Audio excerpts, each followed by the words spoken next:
Well, welcome everyone to Motorcycology. My name's Jonathan. If you're a new viewer, welcome. And for those returning viewers, welcome back. And as always, your support is greatly appreciated. And thank you for tolerating my motorcycle vlogs. And, you know, part of the name of the channel, Motorcycology, as I've mentioned before, primarily car-related things with a focus on the C3 Corvette. I've got a couple of them. Those are my passion. I just finished doing the complete front brake lines and installing the rebuilt calipers and getting those off the discs. So that video is probably up online as of this weekend, which is the second weekend in September. So we've got a beautiful mid-September, so it's September 14th. So it's a, you know, right on mid-September. We're out in the countryside near a place called Perth, Ontario. I came out here for a ride on my motorcycle with my son, who is way up there, and I'll try and catch up to him. And also there's a couple farmhouse acreage properties that you may be able to see at the very beginning of this video, but I came out here and I wanted to check out those properties. So we're looking at 50-acre plus farms with farmhouses and outbuildings as well. And as I transition into other interests and other phases in my life, and in a year or two retire from my full-time job, I may be looking at grabbing a place like that as a retirement place, and who knows, a retirement place to have new adventures in. I'm a little bit tossed because this part of the world is not my home base. I'm not from here, so all my family lives out west in British Columbia, Vancouver Island, or Washington State in the Seattle area as well. And my younger brother actually has a 48-acre farm in northwest Washington State as well, which is gorgeous. And it's a great way to transition into retirement. So those are things that are going on my mind, and mainly the reason to come out here. Another good reason, fantastic day. It's in the 70s. We don't get too many of these at this time of year, so maybe at best we have about another month of motorcycle riding, but not as nice as today. Maybe tomorrow will be equally as nice as today, but today is a perfect fall day. And as you can see in the video, some trees are starting to turn. We are a little bit north in North America, so it's Ottawa, right, as far as geographic location. We tend to be, compared to other places in Ontario, like Toronto or Kingston or Windsor or London, Ontario, or Waterloo, we tend to get the colder weather earlier. It's just because of where we are geographically. So, yeah, totally happy that the weather is great out here. So my son up there, he's been riding for over a month, and we try and get out on motorcycles as often as we can. I never thought too much about it, but it's kind of been interesting having someone else in my family who picks up riding motorcycles and enjoys doing it, and then we can do something together. So there is something to be said about, you know, having activities that you can participate with your kids, and this is one of them. We stay safe, obviously, and my son is a really good reminder to me to settle it down a little bit. With this super sport bike, I tend to have the tendency to unwind it a little bit, and then if you put on the years of experience on top of that, it gives you that extra bit of confidence and security within your motorcycle to do things like that. That being said, not the smartest thing to do, and I'm glad that I have a younger person who can remind me from time to time to take it easy on the road and be safe. I mean, I try and be safe, but I tend to pass a lot of cars, so a lot of quick acceleration in and out of traffic, and that's just the way that I've been riding. But I also have to remember that with my son, he's a relatively new driver, so totally confident, and in fact he's got some really good skills that took me a long time to develop that he's already developed. And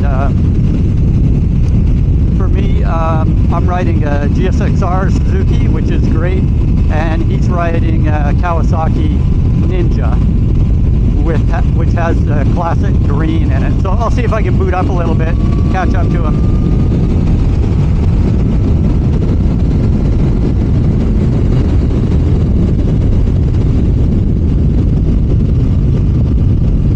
So he's got a Ninja 650 KRT, which means Kawasaki Racing Team. So those outbuildings are nice. Those sheds there, pretty good. So we're heading the back roads from Perth, Ontario to Smith Falls, and then back up to our hometown as well. And I'll end this vlog once we get to Smith Falls. So I was trying to think about things that would be interesting to talk about while I do these vlogs, and I don't know, I guess I'll talk about something and see what it's like. So I don't know about the viewers, the demographics of my channel, but they tend to be primarily guys and from North America as well.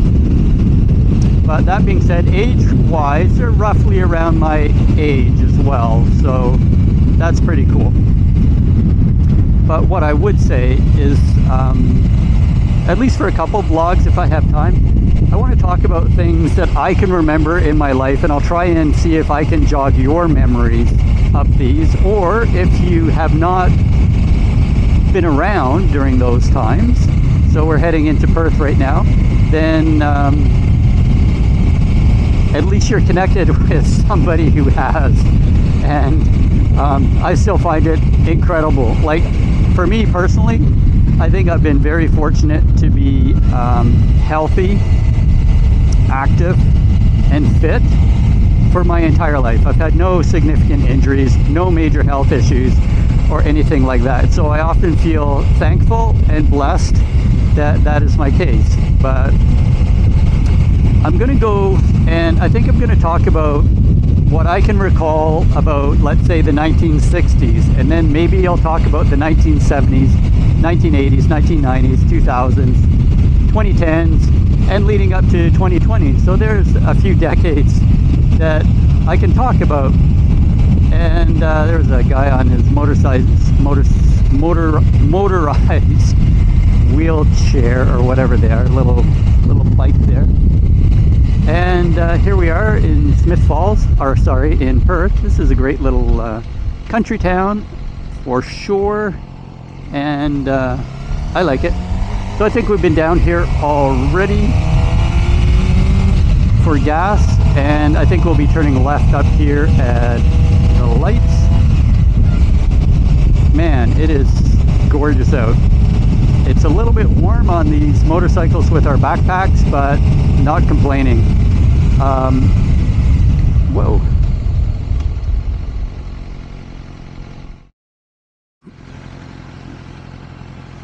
So yeah, he's got the GPS, and I'll be following the GPS on where we're going. So, oh yeah, I know where we are now. We're entering Perth. We'll probably be going through the main downtown if it's not closed off, but let's see.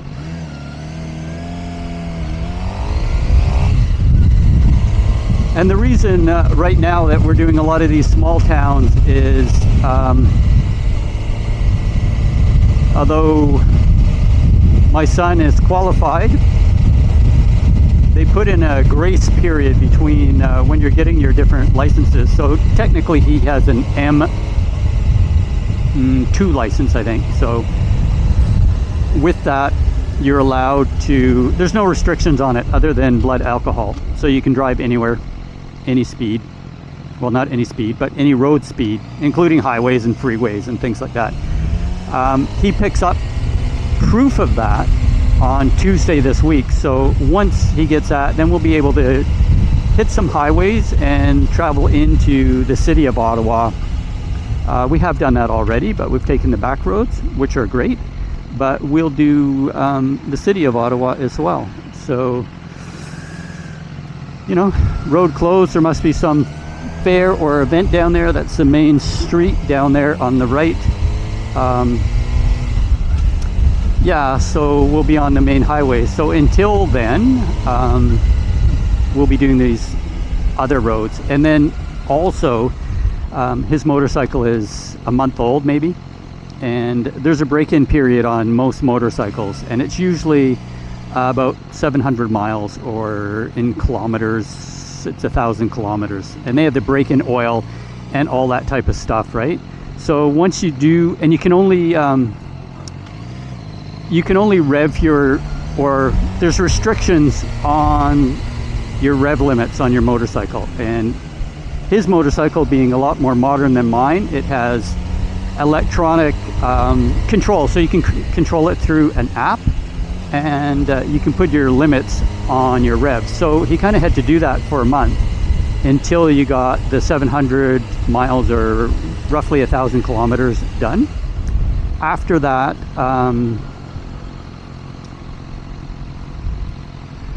it's getting busy around here. After that, you get an oil change, a new filter. They put in the normal 10W40 synthetic oil in that motorcycle, and it's good to go. There's no more limits on it. You can just ride it like a normal motorcycle, which is cool.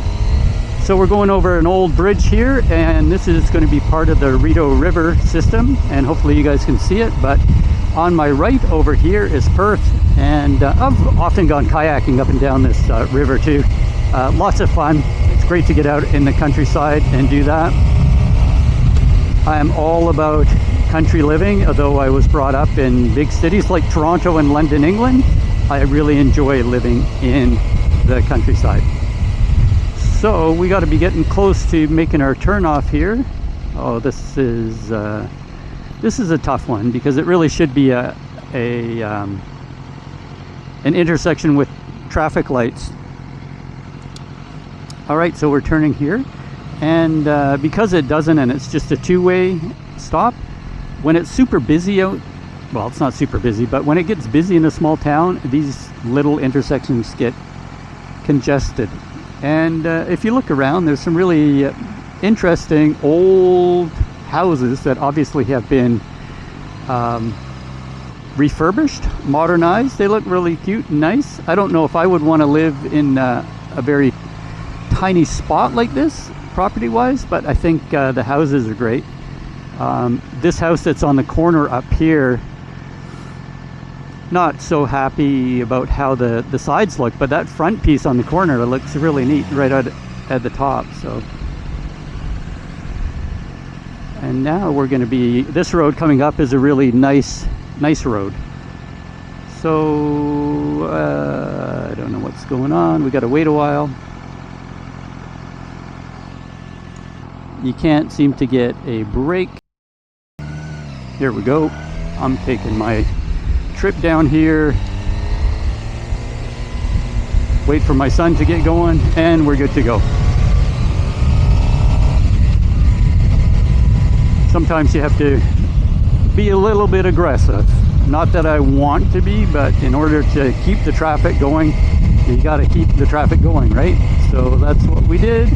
And now we're going to be leaving this cute little town and driving on a really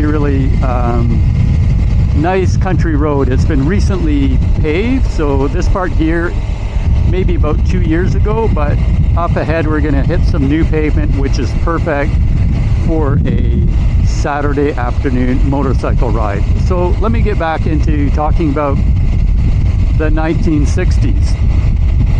Yep, it's true, and I find it hard to believe as well, because I'm not that much different than a lot of people that are a good 20 or 30 years younger than me. The 1960s, I can remember a lot of the 1960s. So believe it or not, I was born before John F. Kennedy was assassinated.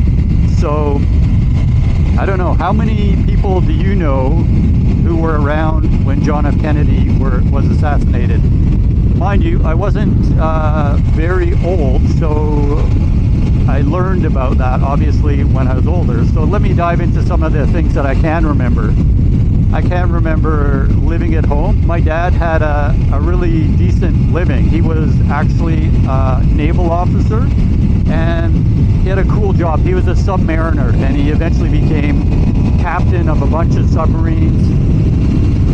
And I really thought he had a wonderful job, and he made a reasonable income as well. So we were brought up generally within a reasonable middle class home system. But I can remember we did have a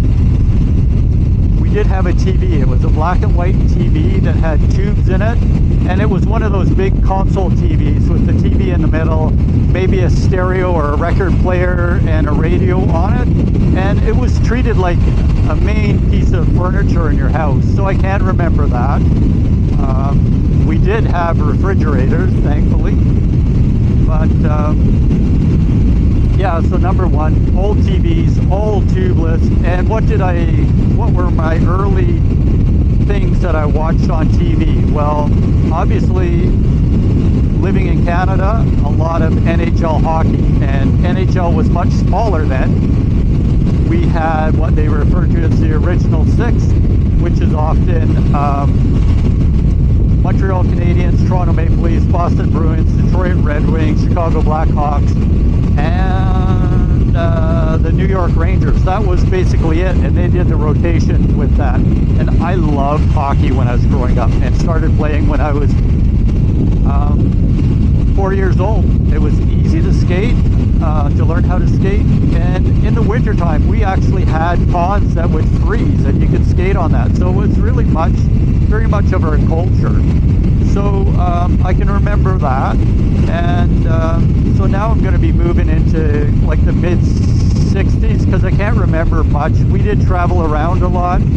We moved from the east coast of Canada to the west coast of Canada, and then we went to England for a while as well. So that was an adventure. And back then, most of the airplanes were propeller airplanes, and they couldn't do a transatlantic flight. So they would do short hops from maybe the west coast into central Canada, then typically to Newfoundland, and then they would try and make it all the way over to England. And I think that's what I can remember. So definitely a lot of turbulence. They didn't fly nearly as high as the airplanes do now, so they were probably between 17,000 feet, pressurized cabin, I believe, but it took a long time.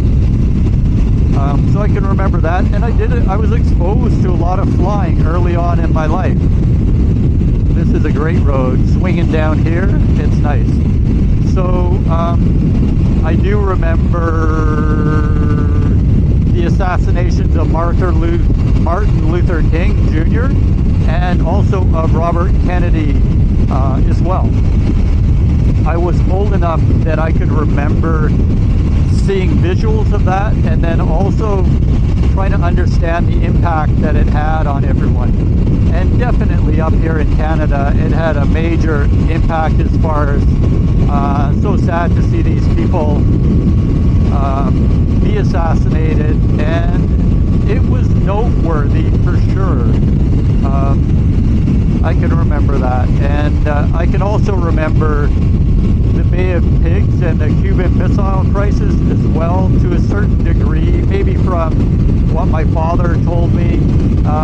He was actively on board submarines, and this was the Cold War, so they were at high alert and all the time, and we felt that back at home. So it was scary, and you never knew what could happen. So those were parts of my life. And then as I was growing up,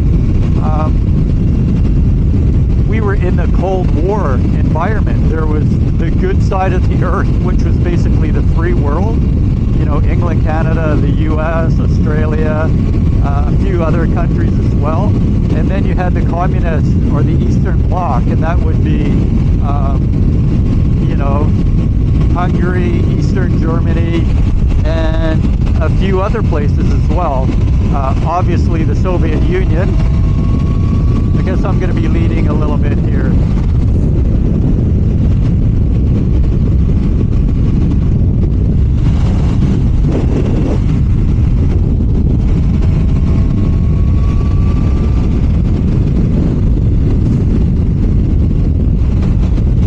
Anyway, good to see him riding as well as he is here, which is awesome. And we're only doing about 60 miles an hour right now. So, yeah, the Cold War, growing up in the Cold War was awful. It was scary in a way, because the threat was always there of nuclear war, meaning basically nuclear annihilation, and that's what we lived under. But that was more, for me anyway, more noticeable in the 1970s and stuff. So that was it. Going back into the 1960s, I can remember the Beatles, how popular they were becoming, and also I can remember watching the Apollo missions. And as a young kid, they used to sell a lot of different toys that would kind of thematically be set up with space travel. So one of the toys that I can remember, and it was kind of like a Gumby toy that was basically a plastic or rubberish toy, but had wire in it and you could bend it. So there was this one astronaut, and I'll try and put a picture up in the video, but this guy's name was Major Matt Mason. So this was an astronaut, and you could get all these other little moon crawlers and things like that with it. So those were the types of toys that we played with. Obviously we didn't have any computers or video games at that point, but I will talk about video games in the 1970s as well. So toys like Major Matt Mason were very much thematically based on the Apollo mission and beyond, I suppose. So I can remember watching all the rockets take off, and you know, being a new person on the planet at that time, it didn't seem abnormal. It just seemed like what the world was doing. You know, there were astronauts and they were going to space, so that was kind of cool. Always got to be careful of people backing out and stuff.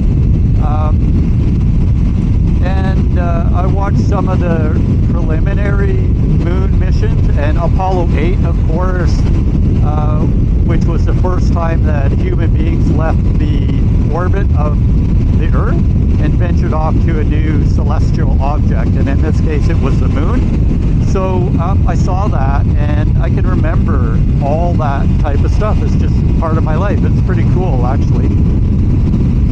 And so that's part of the 1960s, very much focused on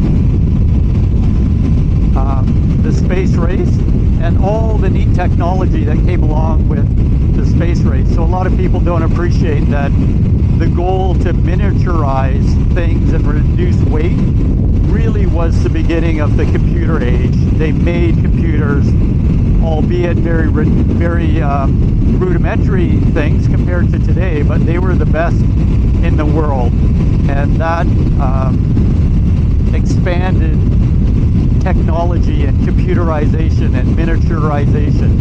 So those are some of the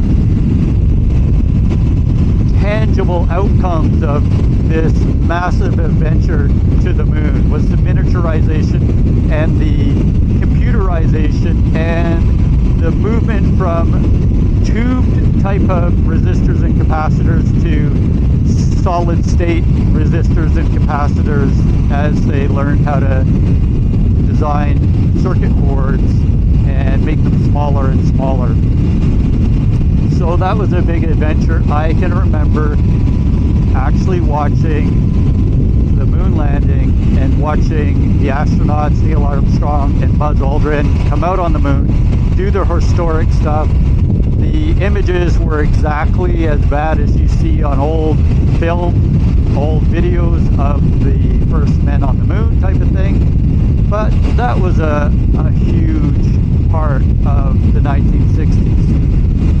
I would also say that a few other things that I noticed, obviously, was cars. So my dad would have been a young guy in his 20s. He bought 2 brand new cars during the 60s that I can remember, and they were both AMC, which is American Motors Corporation, the same company that built I think they did things like the Gremlin and the Pacer, but they also built these cars called Ramblers, and they were basically a straight 6 engine, and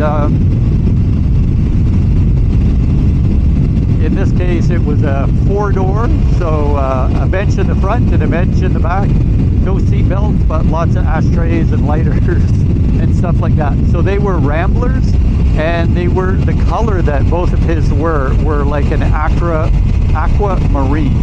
So I'll try and put a picture up of an aquamarine Rambler so you can see that. So I don't know why he got 2. He got 1 at one point, and then we moved to England for a while, and I think he actually brought that one with him. And then when we got back home, he bought another one. And I'd love to tell you about what he bought in the 1970s, but I'll leave that for another video. So a couple Ramblers, I actually love those cars. I've even seen a few of them around recently that I've thought that would be kind of cool and retro to get some of those. So I can remember stuff like that. What else? Obviously we didn't have any cell phones.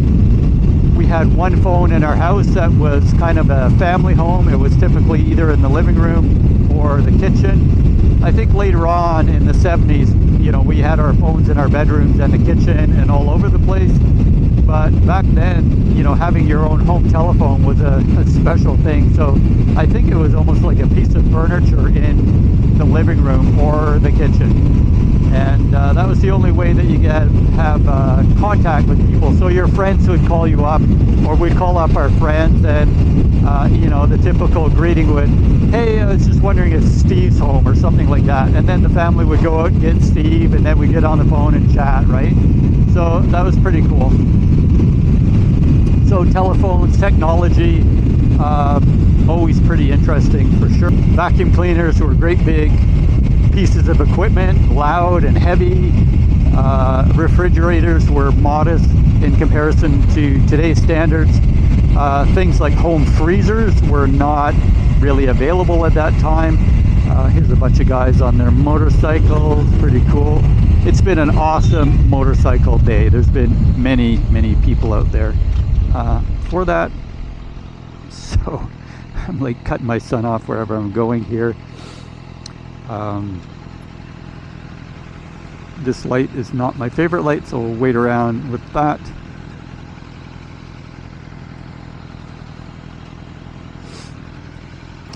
Time to go.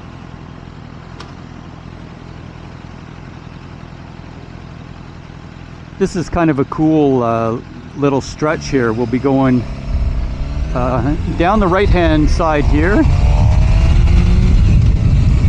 and staying to the right, and then a little dip in the road, and then under a train bridge. It's an active train bridge. Freight trains and passenger trains go on this bridge here. A little bit of traffic coming in here.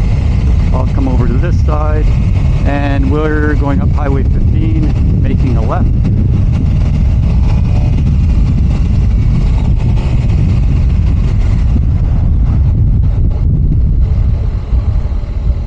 And here we go. Nice turn, nice and low, which is good.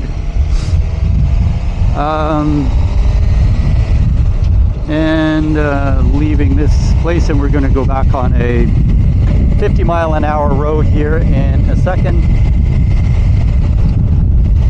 So yeah, technology what else? Obviously, newspapers. Newspapers were a regular thing, a daily thing, and in fact, my father now still gets a newspaper every day.